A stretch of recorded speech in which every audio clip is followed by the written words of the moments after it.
Siapa nih yang takut mengalami menopause? Jadi, memang setiap wanita itu akan mengalami namanya menopause kalau waktunya udah tiba. Tetapi jangan sampai ya kita mengalami menopause dini atau menopause itu datangnya lebih cepat.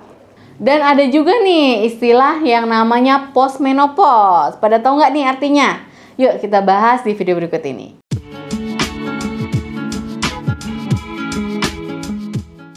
Hai, assalamualaikum sahabat sehat. Apa kabarnya nih? Semoga teman-teman selalu sehat ya. Amin ya rabbal alamin. Sebelum itu jangan lupa di subscribe dulu nih channel saya Dr. WSP.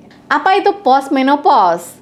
Jadi postmenopause atau pasca menopause itu adalah kondisi ketika wanita telah melewati masa menopausnya teman-teman. Sebelum memasuki pasca menopause, seorang wanita otomatis lebih dulu akan mengalami dua tahapan ini.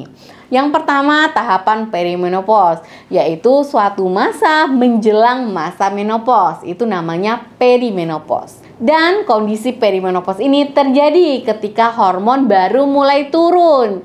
Siklus menstruasi kita mulai menjadi nggak menentu dan juga tidak teratur. Biasanya bunda-bunda yang mengalami perimenopause ini akan mengalami beberapa gejala nih, seperti rasa panas atau merasa kering nih pada area misfinya.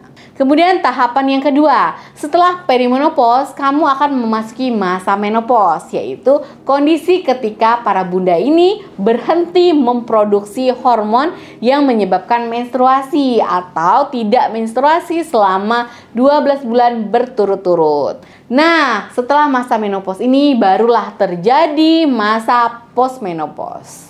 Postmenopause atau pasca menopause ini berlangsung selama sisa hidup wanita setelah melewati menopause. Karena pada masa ini kadar hormon itu akan tetap rendah dan para bunda tidak lagi mengalami menstruasi setiap bulannya. Jadi pada masa ini nggak bisa hamil lagi ya, karena hidung telurnya ini udah berhenti nih melepaskan si sel telur. Kapan nih dok usia wanita akan mengalaminya? Jadi teman-teman tidak ada ya batasan usia pasti terjadinya pasca menopause. Jadi kalau selama 1 tahun tidak menstruasi, bisa jadi bunda sudah berada dalam masa ini tanpa memandang usia. Secara umumnya sih memang menopause dapat terjadi di rentang usia 40 sampai 50 tahun. Namun rata-rata wanita itu mengalami gejala menopause pada usia sekitar 50-an tahun. Sekarang pasti timbul pertanyaan ya, apa aja nih gejala dari postmenopause? Hormon estrogen dan progesteron itu berperan penting nih dalam perkembangan seksual dan juga proses reproduksi wanita. Nah, bagi yang memasuki masa menopause, itu ovarium akan menghasilkan sangat sedikit si hormon tadi, sehingga terjadi perubahan pada fungsi seksual dan juga kemampuan wanita untuk bereproduksi. Ada beberapa gejala yang mungkin kalian alami nih ketika mengalami postmenopause syndrome yang biasa memang sering dialami. Yang pertama, disfungsi seksual. Disfungsi seksual ini dipengaruhi oleh gangguan tidur dan juga perubahan suasana hati pada wanita akibat perubahan dari hormonal tadi. Kemudian berkeringat pada malam hari, mungkin terjadi depresi. Yang keempat, bisa terjadi nih gairah seksualnya menjadi menurun. Yang kelima, susah tidur atau insomnia. Yang keenam, kulit menjadi kering gitu ya. Ketujuh, perubahan dari berat badan bisa meningkat ataupun bisa menurun. Yang kedelapan, rambutnya rontok. Yang kesembilan, inkontinensia urin, artinya udah nggak bisa lagi nih mengontrol keluarnya urin. Yang ke-10, hot flashes, yaitu munculnya sensasi panas di tubuh secara tiba-tiba nggak ada penyebabnya gitu ya. Yang ke-11, bisa terjadi yang namanya atrofi vulvovaginal, yaitu suatu kekeringan atau penipisan dan peradangan yang terjadi pada area vagina. Tapi nggak perlu khawatir ya, ada cara nih untuk mengatasi gejala postmenopause ini. Yang pertama, Jika gejalanya memang cukup parah banget ya dan dirasakan sangat mengganggu, bisa melakukan terapi hormonal. Dan terapi hormonal ini merupakan cara yang paling ampuh nih untuk mengatasi hot flashes. Terapi ini juga bermanfaat nih untuk mencegah pengeroposan tulang akibat rendahnya kadar estrogen. Yang kedua, bisa mencoba obat antidepresan kalau memang gejalanya itu yang ditimbulkan adalah suatu depresi atau perubahan mood yang tiba-tiba. Wanita postmenopause itu bisa ya menunjukkan gejala depresi. Jadi boleh banget nih untuk konsultasi ke psikiater untuk menggunakan obat-obatan antidepresan. Yang ketiga, bisa mencoba pelumas vagina.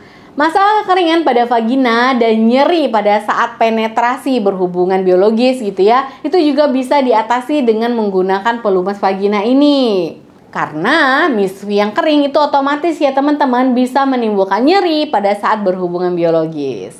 Kamu bisa mengatasi gangguan pasca menopause ini dengan menggunakan pelumas yang basisnya air ya. Dengan melumasi misfi itu bisa mengurangi kekeringan sehingga berhubungan intim itu bisa berjalan dengan lancar tanpa rasa nyeri. Yang keempat, coba deh terapkan pola makan yang sehat. Pada wanita yang sedang memasuki masa menopause dan juga pasca menopause itu sangat disarankan untuk mengkonsumsi makanan-makanan yang kaya akan fitoestrogennya. Contoh makanannya apa nih dok? Banyak teman-teman, contohnya sereal, gandum gitu ya yang ada gandumnya, biji rami, buncis, ataupun kacang-kacangan. Nah, makanan-makanan ini dapat membantu produksi estrogen menjadi lebih baik. Selain itu, kalian juga harus mengurangi ya asupan kafein kayak kopi, tehnya tuh mulai dikurangi nih kalau udah memasuki masa-masa menopause. Dan juga bagi yang mengkonsumsi alkohol, itu sebaiknya tidak dikonsumsi lagi. Karena dengan mengurangi asupan kafein dan juga alkohol, itu akan terbukti ya membantu mengurangi gejala-gejala postmenopause yang akan kamu alami. Dan juga pantangan makanan untuk wanita yang menopause yaitu kuranginlah makanan yang tinggi gula ataupun makanan-makanan cepat saji yang garamnya tinggi banget. Yang kelima, coba deh cukup tidur. Stres dan perubahan suasana hati yang buruk selama pasca menopause itu dapat berdampak buruk ya pada kehidupan biologis kalian. Nah, untuk menjaga suasana hati agar tetap baik, itu kamu perlu banget nih untuk menjaga kualitas tidurnya. Hindari memainkan gadget menjelang tidur dan tidak tidur siangnya tuh terlalu lama. Pastikan juga kamar tidur itu selalu nyaman untuk kamu tidur. Perhatikan kebersihan kamar, penerangan lampu kamar. Kalau memang terlalu terang pada saat tidur tuh coba digelepin gitu ya, diuamin. Dan juga suhu kamar itu harus dijaga agar tetap hangat. Yang keenam yaitu dengan olahraga secara teratur. Olahraga, meditasi, dan juga aktivitas-aktivitas santai lainnya itu dapat sekali nih membuat kamu relaksasi sehingga akan mengatasi depresi yang kamu alami dan juga beberapa efek samping lainnya nih setelah masa menopause. Latihannya itu seperti latihan otot dasar panggul ya, senam kegel. Itu juga bisa menjadi aktivitas fisik pilihan nih untuk kamu-kamu yang sedang mengalami gejala inkontinensia urin. Jadi teman-teman gak perlu khawatir, gak perlu takut nih memasuki masa menopause ataupun pasca menopause. Walaupun ada gejalanya, tapi kita udah tahu kan gimana cara mengatasinya? Terima kasih yang sudah menonton video ini sampai habis. Semoga selalu sehat dimanapun kita berada ya, dimanapun kalian berada. Amin ya robbal alamin. Jangan lupa di subscribe nih channel saya Dr. WSP dan semua media sosial saya. Kalau ada yang mau ditanyakan boleh silahkan di komen atau di DM secara pribadi ya. Wassalamualaikum.